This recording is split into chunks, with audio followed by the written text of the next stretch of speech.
अस्सलाम वालेकुम रहमतुल्लाहि व बरकातुहू।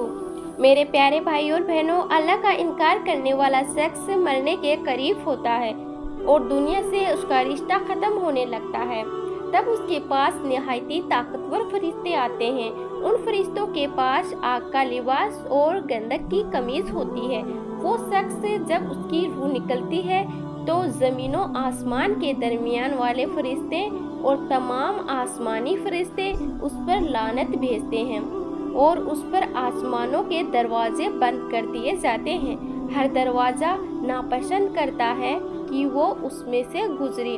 तब उनकी रूह को ऊपर ले जाया जाता है तो उसे फेंक दिया जाता है और कहा जाता है, ए रब, ये तेरा फला बंदा है, इसे ना आसमान कबूल करता है ना ज़मीन। इस पर अल्लाह पाक फरमाता है, इसको वापस ले जाओ और मैंने इसके लिए जो अजाब तैयार कर रखा है वो इसे दिखाओ, क्योंकि मेरा इसे वादा था। जैसा कि अल्लाह पाक की सूरह में इरशाद है, हमने ज़मीन ही से तुम्हें बनाया और इसी में तुम्हें फिर ले जाएंगे और इसी से तुम्हें दोबारा निकालेंगे। यहाँ तक कि उसे पूछा जाता है कि ए फला, तेरा रब कौन है, तेरा दीन कौन है और तेरा नबी कौन है? वो जवाब देता है, मैं नहीं जानता। बस कहा जाता है, तूने जानने की कोशिश ही नहीं की थी। फिर उसके पास निहायत बदसूरत बदबूदार बदलिबास आता है। वो कहता है, तुझे अल्लाह पाक की नाराजगी और दर्दनाक हमेशा की अजाब की खबर हो? काफिर मुर्दा कहता है, अल्लाह तुझे बुरी खबर सुनाए, तू कौन है? वो जवाब देता है, मैं तेरा बुरा अमल हूँ। अल्लाह की कसम, तू उसकी नाफरमानी में जल्दी करता और उसकी फरमाबरदारी में कोताही करता था। अल्लाह पाक तुझे बुरा बदला दे। फिर उस पर एक बहरा, अंधा और गूंगा फरिश्ता मुकर्रर कर दिया जाता है। उसके पास लोहे का एक बड़ा सा हथौड़ा होता है। वो हथौड़ा बहुत ही ज्यादा भारी होता है। अगर उसे पहाड़ पर मारा जाए तो वो मिट्टी बन जाए। वो उसे एक चोट मारता है तो वो अल्लाह का इनकार करने वाला यानी काफिर मुर्दा मिट्टी हो जाता है। फिर उसमें रूह लौट आती है।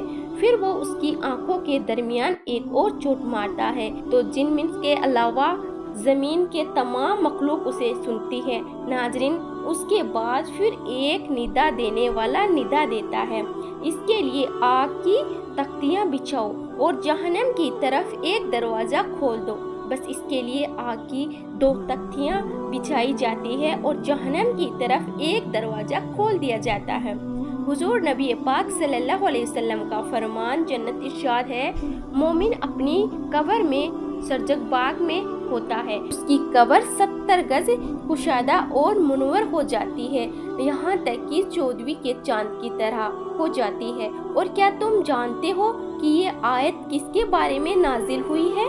उसके बाद हुजूर पाक सल्लल्लाहु अलैहि वसल्लम शुरताहा की ये आयत पढ़ी, जिसका तर्जुमा है, तो बेशक उसके लिए तंग जिंदगी है। शहाबा इकराम ने अर्ज किया, अल्लाह और उसके रसूल बेहतर जानता है। तो आप सल्लल्लाहु अलैहि वसल्लम ने इरशाद फरमाया, अल्लाह का इनकार करने वाले यानी काफिर को कब्र में यूं अजाब होता है कि उस पर 99 तनीन मुसल्लत कर दिए जाते हैं। क्या तुम जानते हो तनीन क्या है? वो 99 सांप है। एक सांप के 70 फन हैं। वो कयामत तक उसके जिस्म को काटते रहेंगे। अल्लाह अकबर। नाजरीन, उम्मुल मोमिन हजरत आयशा सिद्दीका रज़ी अल्लाह ताला अन्हा फरमाती है कि हुजूर पाक सल्लल्लाहु अलैहि वसल्लम ने इरशाद फरमाया, बेशक कब्र दबाती है और अगर कोई उसे महफूज करता है यानी जात पाता है, साद बिन मुआज भी जात पाते रज़ी अल्लाह ताला अन्हु। नाजरीन इकराम, नबी करीम सल्लल्लाहु अलैहि वसल्लम का इरशाद है, अल्लाह के जिक्र से बढ़कर किसी आदमी का कोई अमल अजाब कब्र से निजात देने वाला नहीं है। नाजरीन, अल्लाह का अजाब बहुत खतरनाक है। अल्लाह हमें कब्र के अजाब से बचाए, आमीन। मेरे तमाम भाई और मेरी तमाम माँ बहनों, अगर कब्र के अजाब से बचना है तो गुनाहों से तौबा कर लो और अल्लाह की राह पे चलो। 5 वक्त की नमाज पढ़ो, दिल से खुश होके नमाज पढ़ो और अल्लाह से दुआ करो कि या अल्लाह ہم نے جو گناہ کیا ہے جان بوجھ کے کیا یا پھر جانے انجانے میں جو گناہ ہم سے ہوئے ہیں انہیں معاف فرما اور ہمیں نیکی کی راہ پر چلنے کی توفیق عطا فرما، آمین اللہم آمین۔